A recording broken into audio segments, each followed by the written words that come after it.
cooking with theme channel එකට අදත් ඔයාලව ගොඩක් ආදරෙන් පිළිගන්නවා මම. අද මම හදන්නේ කොමඩු ගෙඩියෙන් පළතුරු පිරෙන රසවත් ඩෙසර්ට් එකක්. මේ බලන්නකෝ මේක රස වගේම හරිම ලස්සන පාටට තියෙනවා. ඒ වගේම තමයි මේක කද්දි කටින් කට පළතුරු යැපෙනවා හරිම රසයි. අපි එහෙනම් හදලා බලමුද?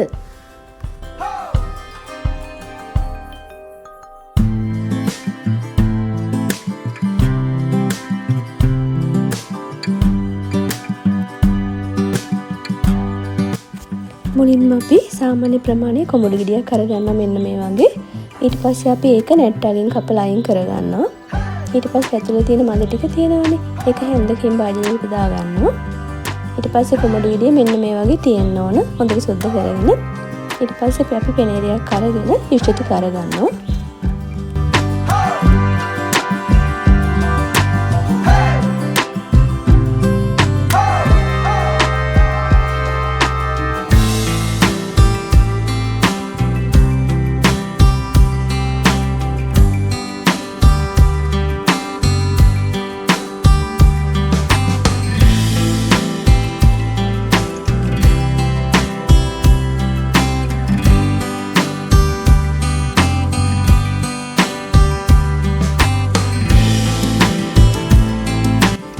ඊට පස්සේ අපි පළතුරු ටික කපා ගන්නවා. මම එතනදී අරගෙන තියෙනවා පළතුරු වලින් ඇපල් ගෙඩිය, කෙසෙල් ගෙඩිය, මෙති ගෙඩි 15ක් විතර, අඹ ගෙඩිය, දඩම් ගෙඩිය වලින් දෙකක්, රටේදී නම් 5ක් 6ක් විතර අරගත්තේ. ඔයාලට ඕන නම් මෙතනදී කැමති පළතුරක් මේකට අරගන්න පුළුවන්. පළතුරු ටික මෙන්න මේ වගේ පොඩිවට කපා ගන්න පුළුවන්. හැඩය වුණත් ඔයාලට කැමති විදිහට වෙනස් කරගන්න පුළුවන්. පළතුරුත් පුළුවන් ඔයාලට කැමති ආකාරයෙන් ගන්න.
ඊට පස්සේ වීදුරුවකට නටන වතුර ටිකක් දාගන්නවා.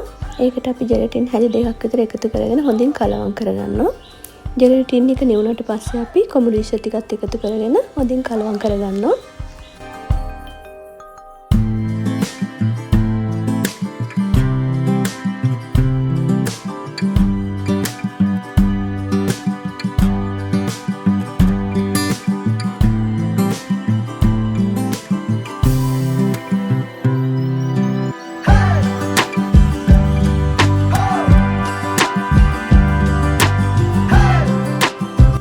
ඊට පස්සේ අපි කොමඩු ගෙඩිය තියෙනවානේ අපි කලින් සුද්ධ කරගත්ත. එන්නේ එකට අපි කත් කාගත්තු පළතුරු ටික පිළිවෙලට දාගන්නවා. මම මෙතන මුලින්ම දාගන්නේ දොඩම් ටික. ඒ වගේ ඔයාලට කැමති විදිහට කැමති පළතුරක් කරා මෙන්න මේ වගේ පිළිවෙලට හදාගන්න පුළුවන්.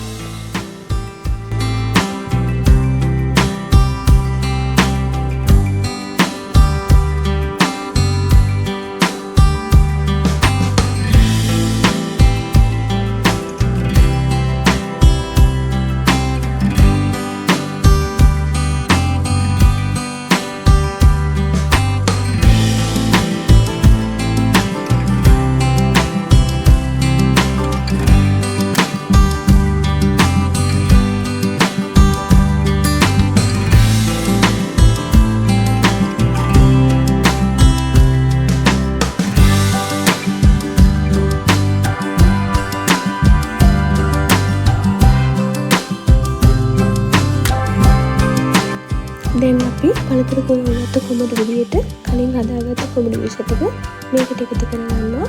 ඔය එකතු කරගන්න හොඳින් පුරව ගන්න ඕනේ.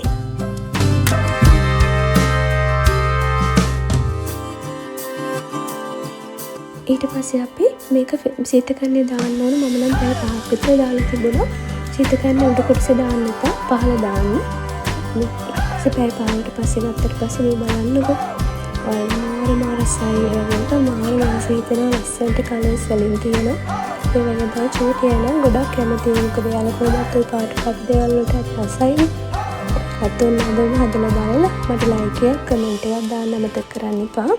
රසයිද කියලා බලලා මට කමෙන්ට් එකක් දාන්න.